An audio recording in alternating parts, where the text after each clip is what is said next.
आज हम आपको आपके श्वसन तंत्र यानी रेस्पिरेटरी सिस्टम को मजबूत करने के लिए और जिनको दमा है, अस्थमा है, एलर्जिक रिनाइटिस है, नजला जुकाम है, उनको ठीक करने के लिए कुछ आसन और प्राणायाम हम बताएंगे। सबसे पहले आप किसी खुली हवादार जगह में जहां पे धूल मिट्टी ना हो, अपने योगा मैट पे आप सुखासन में बैठ सकते हैं, अर्ध पद्मासन में बैठ सकते हैं, पद्मासन में बैठ सकते हैं। कमर रखनी है सीधी, गर्दन रखनी है सीधी। सबसे पहले जो है हम लोग करेंगे कि दोनों नाक से श्वास लेंगे और दोनों नाक से श्वास छोड़ेंगे। हाथ आपके जो है दोनों, आपको जो है ज्ञान मुद्रा में रख सकते हो, योग मुद्रा में रख सकते हो, और आपको जो है प्राण मुद्रा में रख सकते हो, वायु मुद्रा में रख सकते हो। तो सबसे पहले लंबा गहरा सांस लिया और सांस छोड़ दिया। सांस लेने को बोलते हैं इनहेलेशन और सांस छोड़ने को बोलते हैं exhalation. Inhale deeply, exhale completely. Bhastrika, लंबा गहरा सांस लेना और लंबा गहरा सांस छोड़ना। कंटिन्यू।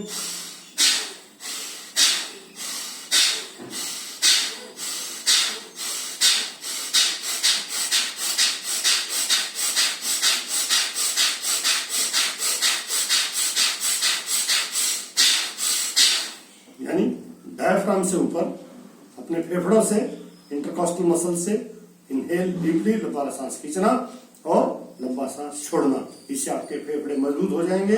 आपको जो अस्थमा की, दमा की, टीबी की जो बीमारी है वो ठीक हो जाएगी। आपके अंदर ऑक्सीजन ज्यादा जाएगी, कार्बन डाइऑक्साइड बाहर आएगी।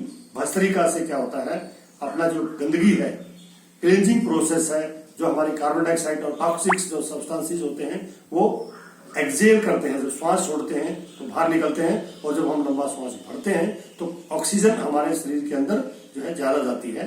तो भस्त्रिका करने के भी 3 तरीके हैं। एक तो तरीका मैंने बताया कि श्वास लेना और छोड़ना, इनहेल डीपली, एक्सहेल कंप्लीटली। जो है डेमो के लिए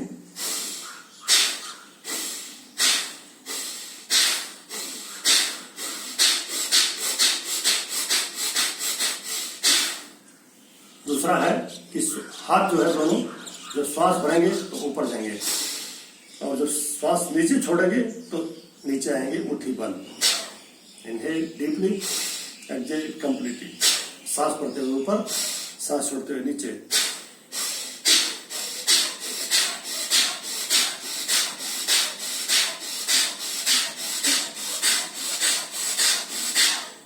इससे क्या होगा, आपकी जो इंटरकॉस्टल मसल्स हैं, जो रिब्स हैं, जो आपका डायफ्राम है, उसकी चेस्ट कैविटी जो है बढ़ेगी और आपकी सांस लेने की ताकत जो है बढ़ जाएगी। आपके अंदर जो है फेफड़े जो इलास्टिसिटी है वो ज्यादा बढ़ेगी, आपके अंदर ऑक्सीजन ज्यादा आएगी। आपका जो नजला, जुकाम, जो एयर पैसेज आपका ब्लॉक हो गया है वो खुल जाएगा। इसका एक तीसरा तरीका होता है कि thumb under your armpit, 4 finger front, यानी अंगूठे को अपने बगल में दबा लीजिए, 4 उंगली मतलब जो है सामने और कोहनियां ऊपर उठानी है। अब इसके साथ जो है आपको करेंगे लंबा गहरा सांस भरते हुए ऊपर, सांस छोड़ते हुए नीचे, ऊपर नीचे। Inhale, exhale. Inhale while raising your elbow up, exhale while bringing it down forcefully.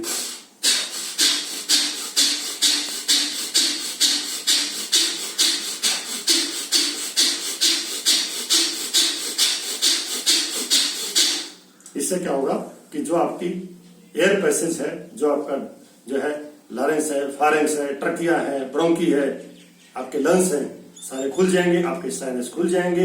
आपका जो वेक्सल साइनस है, फ्रंटल साइनस है, आपको जो है नजला है, जुकाम है, एलर्जी है, वो सब दूर हो जाएगी। आपको ऑक्सीजन ज्यादा मिलेगी, आपको जो छींके भी नहीं आएंगी, और आपका जो है जो दमे की, अस्थमा की बीमारी है, आपके टिश्यू को, ऑर्गन को ज्यादा ऑक्सीजन मिलेगी। फिर होता है अल्टरनेट ब्रीथ। अब तो हमने दोनों नाक से बताई, अब फिर उसके बाद हम जो है एक नाक से लेने के लिए आप पहले योग मुद्रा लगाएंगे। दायां नाक बंद कर देंगे, बायां नाक से सांस खींचेंगे ऊपर, इनहेल, अनुलोम, और फिर बायां नाक से बंद करके दायां नाक से छोड़ देंगे। फिर दायां नाक से सांस खींचेंगे और दायां नाक बंद करके बायां नाक से छोड़ देंगे। यानी close your right nostril, inhale from the left Ida से। Close your left nostril, exhale from the right, that is Pingala से। विलोम, अनुलोम विलोम आप जो है 3 तरह से कर सकते हैं। पहला होता है जो है धीरे से,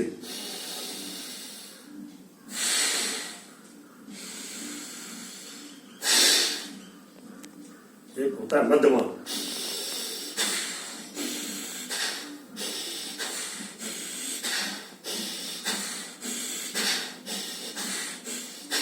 एक होता है तेज, जो योगी है वो तेज कर सकते हैं।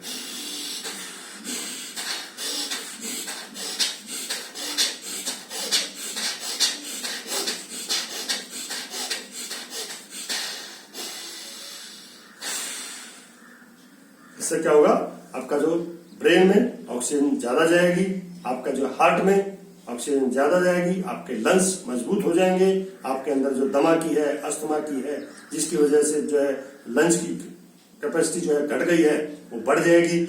जो है कोरोना में कुछ लोगों को जो है हो गया था, उसकी वजह से उनके फेफड़े जाम हो गए थे, थोड़े से रफ टफ हो गए थे, उनको अभी खोलने के लिए, इलास्टिसिटी बढ़ाने के लिए, जिनका जो है नाक बंद हो जाता है, जिनको नजला हुआ है, जुकाम है बार बार, उनके लिए, और अपने दिमाग के तंदुरुस्त करने के लिए शरीर के सभी सेल को, टिश्यू को, ऑर्गन को, सिस्टम को ऑक्सीजन सप्लाई ज्यादा देने के लिए, ऑक्सीजन अगर ज्यादा होगी तो हमारा हेमोग्लोबिन जो कैरिंग कैपेसिटी है वो बढ़ जाएगी, और आपका जो है शरीर एकदम तंदुरुस्त होगा, मजबूत होगा, आपका जो है आप कभी बीमार नहीं पड़ेंगे।